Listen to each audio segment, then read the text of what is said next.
नमस्कार दोस्तों और स्वागत है आपका 100% इंग्लिश के यूट्यूब चैनल पर। दोस्तों आज हम जिस टेक्स्ट को कवर करने जा रहे हैं वो सिर्फ एक लिटरेरी वर्क नहीं है बल्कि एक साइंटिफिक और फिलोसॉफिकल मिरेकल भी है। आज हम बात करेंगे द माइंड ट्री के बारे में जिसे लिखा है टीटो मुखोपाध्याय ने। अगर आप डिसेबिलिटी स्टडीज या मॉडर्न लिटरेचर के स्टूडेंट हैं तो ये टेक्स्ट आपके लिए बहुत इंपॉर्टेंट है। लेकिन जिन पोएम्स को आज हम डिस्कस करने वाले हैं पोएम 1 एंड पोएम 4 उससे पहले हमें इस बुक का कंटेक्स्ट और बैकग्राउंड समझना बहुत जरूरी है क्योंकि बिना टीटो की लाइफ को समझे इन पोएम्स की डेप्थ को समझना ऑलमोस्ट इम्पॉसिबल है। So let's start with the context of the book. सबसे पहले इमेजिन कीजिए एक सिचुएशन जहां आपके पास पूरी दुनिया भर के थॉट्स हैं, इमोशंस हैं, एक ब्रिलियंट माइंड है, लेकिन आप उन्हें एक्सप्रेस ही नहीं कर सकते। टीटो राजर्षि मुखोपाध्याय का जन्म 1989 में इंडिया में हुआ था। जब वो सिर्फ 3 साल के थे उन्हें सीवियर ऑटिज्म डायग्नोज हुआ। उस जमाने में 90s के अर्ली ईयर्स में मेडिकल साइंस का नजरिया बहुत ही लिमिटेड था। डॉक्टर्स का मानना था कि जो बच्चे नॉन वर्बल होते हैं यानी बोल नहीं सकते उनका इंटेलिजेंस लेवल भी लो होता है। टीटो को भी मेंटली रिटार्डेड का लेबल दिया गया। डॉक्टर्स ने उनके पेरेंट्स को कहा कि टीटो कभी कुछ समझ नहीं पाएंगे और शायद उन्हें इंस्टीट्यूशन में ही रखना पड़े। लेकिन यहाँ एंटर करती हैं टीटो की मदर, सोमा मुखोपाध्याय। उन्होंने मेडिकल डायग्नोसिस को एक्सेप्ट करने से मना कर दिया। उन्होंने रियलाइज किया कि टीटो का ब्रेन परफेक्टली काम कर रहा है, बस उनकी बॉडी उनका साथ नहीं दे रही। टीटो सफर्स फ्रॉम एप्रेक्सिया। इसका मतलब है कि ब्रेन मसल्स को कमांड देता है पर बॉडी उस कमांड को फॉलो नहीं कर पाती। सोमा ने एक नया मेथड डेवलप किया जिसे आज हम रैपिड प्रॉम्प्टिंग मेथड आरपीएम कहते हैं। उन्होंने टीटो को अल्फाबेट बोर्ड्स पर लेटर पॉइंट आउट्स करना सिखाया और इस तरह एक छोटा बच्चा जो बोल नहीं सकता था उसने लिखना शुरू किया। ये जो बुक है the mind tree a miraculous child breaks the silence of autism, ये टीटो ने तब लिखी थी जब वो सिर्फ 8 से 11 साल के बीच थे। कैन यू इमेजिन एक 8 साल का बच्चा जिसे दुनिया लो फंक्शनिंग समझती है, वो कीट्स और चौसर जैसे पोएट्स को पढ़ रहा है और अपनी फिलॉसफी लिख रहा है। इस बुक का कंटेक्स्ट इसलिए रिवॉल्यूशनरी है क्योंकि ये थ्योरी ऑफ माइंड को चैलेंज करती है। ये बुक प्रूफ है कि साइलेंस का मतलब एम्प्टी माइंड नहीं होता। टीटो ने दुनिया को दिखाया कि एक ऑटिस्टिक बच्चे के अंदर कितना विविड इमेजिनेशन, कितना पेन और कितनी प्रोफाउंड फिलॉसफी छुपी हो सकती है। बुक का स्ट्रक्चर भी बहुत यूनिक है। इसमें ऑटोबायोग्राफिकल सेक्शंस है जैसे द वॉइस ऑफ साइलेंस जहां वो अपनी लाइफ को डिस्क्राइब करते हैं, और फिलोसॉफिकल सेक्शंस भी हैं। जो पोएम्स हम आज पढ़ने वाले हैं वो इसी स्ट्रगल और ऑब्जर्वेशन का नतीजा है। टीटो एक social model of disability present करते हैं, यानी प्रॉब्लम उनके अंदर नहीं, प्रॉब्लम सोसाइटी के नजरिए में है जो उन्हें समझ नहीं पाती। तो ये था बुक का डिटेल्ड कंटेक्स्ट। ये सिर्फ एक किताब नहीं, ये एक टेस्टिमोनी है। किस चीज की टेस्टिमोनी? ह्यूमन स्पिरिट की टेस्टिमोनी। अब हम आते हैं पोयम वन पर। Poem one perfect starting point है because it sets the stage. It creates the us versus them dynamics, the world looking at Tito and Tito looking back at world. इस poem में टीटो हमें एक मिरर दिखाते हैं। वो हमें दिखाते हैं कि हम यानी न्यूरोटिपिकल लोग जैसे डॉक्टर्स, पेरेंट्स उन्हें कैसे देखते हैं और रियलिटी में उनके अंदर क्या चल रहा होता है। So open your text, let's break this down line by line. First two lines पर फोकस करते हैं। Men and women are puzzled by everything I do.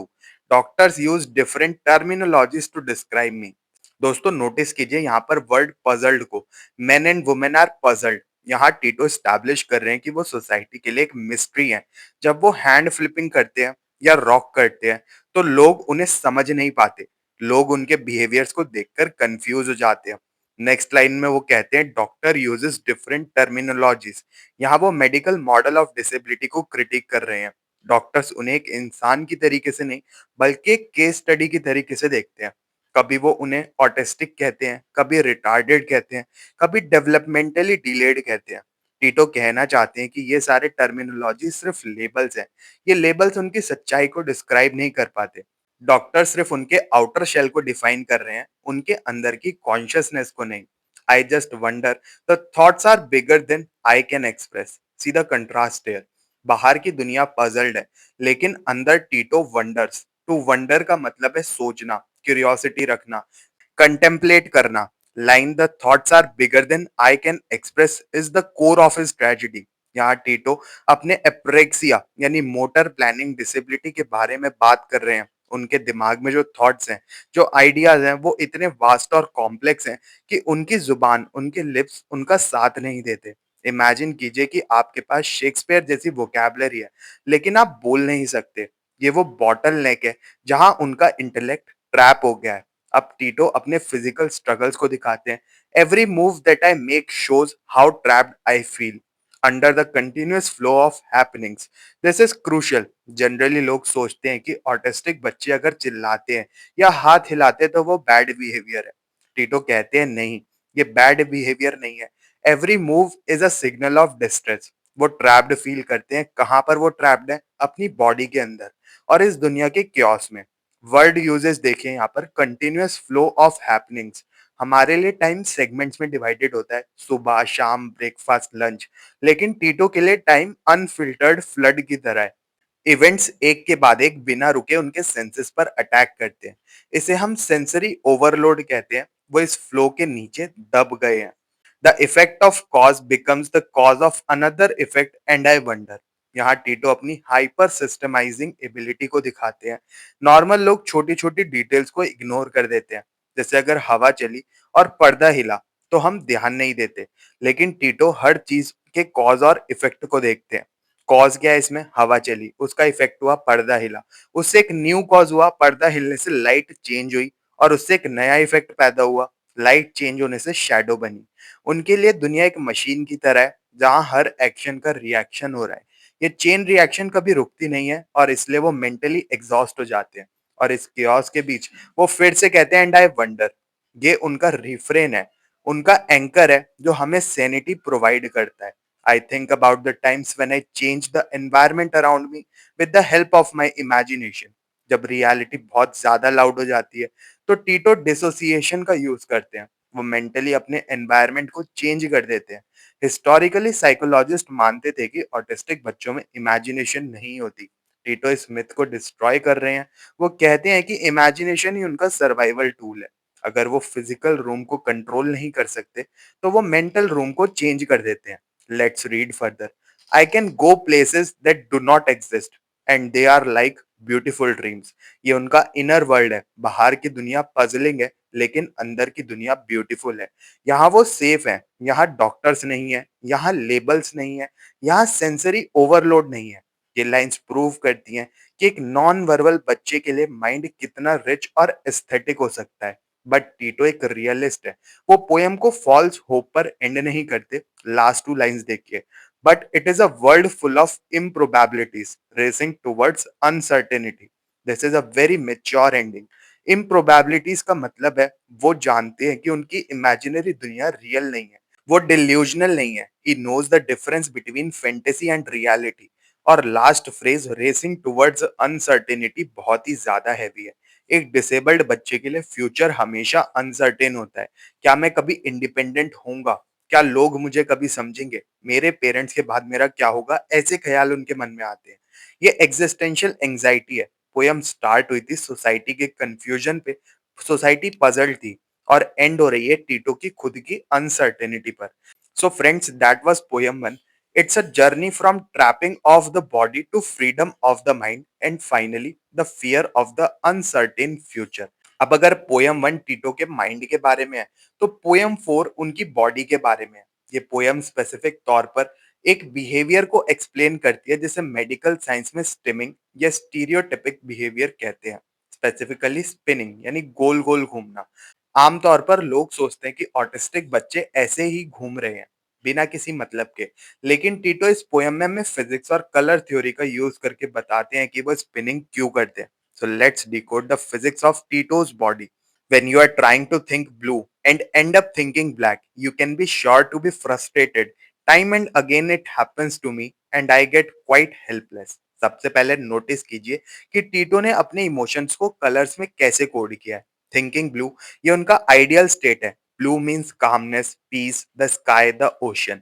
ये वो स्टेट है जहां वो रहना चाहते हैं। थिंकिंग ब्लैक, ये इंट्रूसिव थॉट्स हैं। Black means anxiety, confusion, depression या फिर सेंसरी ओवरलोड। प्रॉब्लम यहाँ एग्जीक्यूटिव फंक्शन की है। वो ब्लू सोचना चाहते हैं लेकिन brain automatically black thoughts produce कर रहा है। इस वजह से वो फ्रस्ट्रेटेड और हेल्पलेस फील करते हैं। ये वर्ड्स हेल्पलेस बहुत इंपॉर्टेंट है। ये बिहेवियर का ट्रिगर है। जब दिमाग कंट्रोल से बाहर हो जाता है तब बॉडी को टेक ओवर करना पड़ता है। अब वो एक्सप्लेन करते हैं कि वो स्पिन क्यों करते हैं। Otherwise why should I get up and spin my self? Spinning my body brings some sort of harmony to my thoughts so that I can centrifuge away all the black thoughts. Friends, ये line revolutionary है। टीटो पूछते हैं otherwise why should I get up? मतलब मैं पागल नहीं हूं कि मैं बस ऐसे ही खड़ा होकर घूमने लग जाऊं। इसका एक पर्पस है और वो पर्पस क्या है? हार्मनी। यहाँ वो एक साइंटिफिक मेटाफर यूज करते हैं सेंट्रीफ्यूज का। आपने लैब्स में देखा होगा या कभी साइंस में पढ़ा होगा। सेंट्रीफ्यूज एक मशीन होती है जो हाई स्पीड पर घूमती है ताकि डिफरेंट डेंसिटी की चीजों को सेपरेट किया जा सके, जैसे ब्लड सेल्स को प्लाज्मा से अलग करना। टीटो अपनी बॉडी को एक मशीन की तरह यूज कर रहे हैं। वो मानते हैं कि ब्लैक थॉट्स हैवी हैं। जब वो स्पिन करते हैं तो सेंट्रीफ्यूगल फोर्स उन हैवी ब्लैक थॉट्स को दिमाग के सेंटर से बाहर फेंक देगा। ये रैंडम मूवमेंट नहीं है, ये एक सेल्फ रेगुलेशन टेक्निक है उनके लिए। I realise that the faster I spin the faster I drive away the black when I am sure that even the last speck of black has gone away from me. अब आगे देखते हैं। यहाँ हम intensity का logic समझ रहे हैं। कभी कभी हम देखते हैं कि ऑटिस्टिक इंडिविजुअल बहुत तेजी से घूम रहे होते हैं। टीटो एक्सप्लेन कर रहे हैं कि speed is equal to medicine dosages. जितनी ज्यादा एंग्जाइटी होगी, जितने ज्यादा ब्लैक थॉट्स होंगे, उतनी तेज स्पिनिंग की जरूरत होती है। वो तब तक नहीं रुकते जब तक लास्ट स्पेक ऑफ ब्लैक यानी आखिरी काला दाग चला न जाए। ये दिखाता है कि उन्हें अपने इंटरनल स्टेट की कितनी ज्यादा डीप अवेयरनेस है। Then I spin back in the opposite direction and pull the blue thoughts into my self.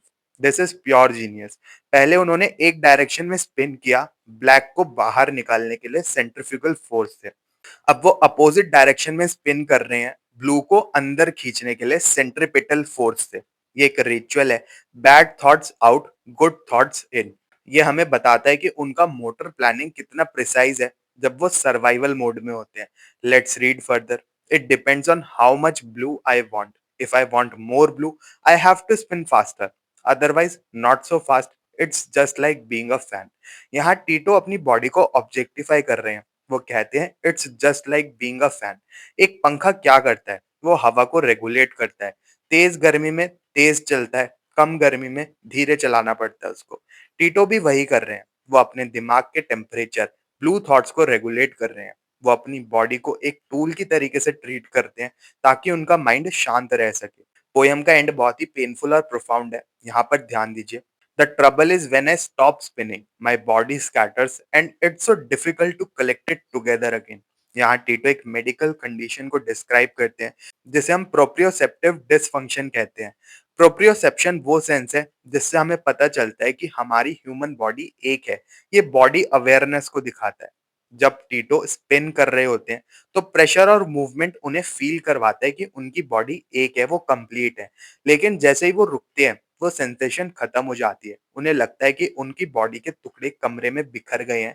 My body scatters. Imagine कीजिए वो फीलिंग कि आप चेयर पर बैठे हैं लेकिन आपको लग रहा है कि आपका हाथ कहीं फ्रिज के ऊपर है, आपके पैर कहीं और पड़े हैं और आपका दिमाग कहीं और है। Last line difficult to collect it together again हमें बताता है कि टीटो के लिए नॉर्मल दिखना कितनी बड़ी मेहनत का काम है। सिर्फ एक जगह बैठने के लिए उन्हें अपनी बिखरी हुई बॉडी को मेंटली कलेक्ट करना पड़ता है। So that is poem 4। इस पोयम ने हमारा नजरिया बदल दिया। अब हम जब भी किसी बच्चे को स्पिन करते हुए देखेंगे, ऑटिस्टिक बच्चे को स्पेशली, तो हम ये नहीं सोचेंगे कि वो वियर्ड एक्ट कर रहा है। हम समझेंगे कि वो शायद अपने ब्लैक थॉट्स को सेंट्रीफ्यूज कर रहा है और खुद को बिखरे हुए होने से बचा रहा है। ऑलराइट फ्रेंड्स, हमने दोनों पोयम को लाइन बाय लाइन डिकोड कर लिया। हमने वर्ड समझे, मेटाफॉर्स देखे। अब हम इन सबको कनेक्ट करते हैं। अब हम बात करते हैं थीम्स के बारे में। एग्जाम में आपको सिर्फ लाइंस एक्सप्लेन नहीं करनी होती, आपको बिगर पिक्चर दिखानी होती है। टीटो की पोएट्री सिर्फ उनकी स्टोरी नहीं है, ये प्योर न्यूरो डाइवर्जेंट एक्सपीरियंस है, एक फिलोसॉफिकल फ्रेमवर्क है। So let's discuss the major themes of poem 1 and poem 4। सबसे बड़ा थीम है जो दोनों पोएम्स में कॉमन है, वो है कंट्रास्ट का। एक है आउटसाइड व्यू। दुनिया टीटो को कैसे देखती है? पजल्ड। डॉक्टर्स उन्हें टर्मिनोलॉजीज में बांधते हैं। उन्हें लगता है टीटो ब्रोकन है या उनमें समझ नहीं है। और एक इनसाइड व्यू है, यानी टीटो अंदर से असल में कैसे है। He is wanderer. उनके thoughts bigger than he can express हैं। पोयम 4 में वो एक साइंटिस्ट की तरह अपने इमोशंस को ब्लू और ब्लैक में सॉर्ट कर रहे हैं। ये उनके डीपर थॉट्स को दिखाता है। ये थीम हमें सिखाता है कि silence does not equals to absence. सिर्फ इसलिए कि कोई बोल नहीं रहा, इसका मतलब ये नहीं है कि वो सोच नहीं रहा। Next theme is very interesting. Notice कीजिए कि दोनों पोएम्स में बॉडी का रोल अलग अलग है। इन पोएम 1 बॉडी एक प्रिजन की तरह, एक जेल की तरह है। टीटो लिखते हैं, every move that I make shows how trapped I feel. यहाँ बॉडी उनके दिमाग का साथ नहीं दे रही है, वो उन्हें बिट्रे कर रही है। इन पोएम 4 बॉडी एक टूल की तरह, एक औजार की तरह है। वो अपनी बॉडी जो कि ट्रैप थी, अब वो एक फैन की तरह या फिर सेंट्रीफ्यूज की तरह उसको बना लेते हैं। वो स्पिन करके अपने दिमाग को ठीक कर रहे हैं। डिसेबिलिटी स्टडीज में हम इसे माइंड बॉडी ड्यूअलिज्म कहते हैं। टीटो हमें दिखाते हैं कि कभी वो अपनी बॉडी से लड़ते हैं, जैसे कि हमने पोयम 1 में देखा, और कभी वो अपनी बॉडी को यूज करते हैं सर्वाइव करने के लिए, जैसे कि हमने पोयम 4 में देखा। टीटो की दुनिया बहुत ही क्योटिक है। पोयम 1 में क्योस बाहर से आ रहा है, कंटिन्यूअस फ्लो ऑफ हैपनिंग्स। दुनिया बहुत तेज चल रही है, कॉज एंड इफेक्ट्स का बॉम्बार्डमेंट हो रहा है उनके ऊपर। पोयम 4 में क्योस अंदर से आ रहा है, थिंकिंग ब्लैक, नेगेटिव थॉट्स का अटैक हो रहा है उनके माइंड के ऊपर। दोनों जगह टीटो ऑर्डर ढूंढ रहे हैं। पोयम 1 में वो इमेजिनेशन यूज करते हैं ऑर्डर लाने के लिए, यानी अपने ब्यूटीफुल ड्रीम्स में जाते हैं। पोयम 4 में वो फिजिक्स और स्पिनिंग का यूज करते हैं ऑर्डर लाने के लिए, harmony to my thoughts by spinning, एक सेंट्रीफ्यूज की तरह। ये पोयम्स कोई हैप्पी पोयम्स नहीं है, ये सर्वाइवल पोयम्स है। आप इनकी एंडिंग पर ज्यादा फोकस कीजिए। Poem 1 ends with racing towards uncertainty and poem 4 ends with my body scatters. ये थीम है फ्रेगिलिटी ऑफ सेल्फ का। टीटो को हर पल मेहनत करनी पड़ती है खुद को बिखरने से बचाने के लिए। एक न्यूरोटिपिकल इंसान के लिए आई एग्जिस्ट एक नॉर्मल फीलिंग है, लेकिन टीटो के लिए अपनी एग्जिस्टेंस को होल्ड करके रखना ही उनका असली स्ट्रगल है। So to conclude our journey through the mind tree, Tito Mukhopadhyay ने हमें सिर्फ पोयम्स नहीं दी है, उन्होंने हमें एक नया लेंस दिया है दुनिया को देखने का। उन्होंने मेडिकल साइंस को गलत साबित किया। उन्होंने दिखाया कि एक नॉन वर्बल और लो फंक्शनिंग लेवल वाले बच्चे के अंदर कीट्स और वर्ड्सवर्थ जैसी आत्मा, उनकी जैसी सोल हो सकती है। पोयम 1 हमें सिखाती है कि हमें किसी को बिना मतलब ऐसे ही जज नहीं कर लेना चाहिए। हमें नहीं पता कि किसी बंदे के दिमाग में क्या चल रहा है। और पोयम 4 हमें सिखाती है कि कोई भी अगर ऑटिस्टिक चाइल्ड ऐसे स्टिमिंग कर रहा है या फिर घूम रहा है, स्पिनिंग कर रहा है, सेंट्रीफ्यूज की तरह स्पिन कर रहा है, तो वो उसकी थेरेपी भी हो सकती है। या फिर वो कोशिश कर रहा है अपने ब्लू थॉट्स को लेकर आने की, अपनी बॉडी को काम करने की, अपने माइंड को काम करने की। एज ए लिटरेचर स्टूडेंट हमारा काम सिर्फ टेक्स्ट पढ़ना नहीं है, बल्कि एम्पैथी डेवलप करना है। टीटो चाहते हैं कि हम उन्हें टर्मिनोलॉजी से ना देखें, बल्कि एक ह्यूमन बीइंग की तरह देखें जो अपने ब्लू थॉट्स को ढूंढ रहा है। तो ये था दोस्तों पोयम 1 एंड 4 का डीपर एनालिसिस। अगर आपको ये वीडियो पसंद आई हो तो इसको लाइक और शेयर जरूर करें, और 100% इंग्लिश चैनल को सब्सक्राइब कर लें और ऐसे इंसाइटफुल वीडियोस के लिए। अगर आपके कोई भी डाउट्स इन पोयम्स को लेकर है तो आप कमेंट सेक्शन में जरूर पूछ सकते हैं। मिलते हैं फिर अपने नेक्स्ट वीडियो में, तब तक के लिए happy studying and best of luck for your upcoming examinations.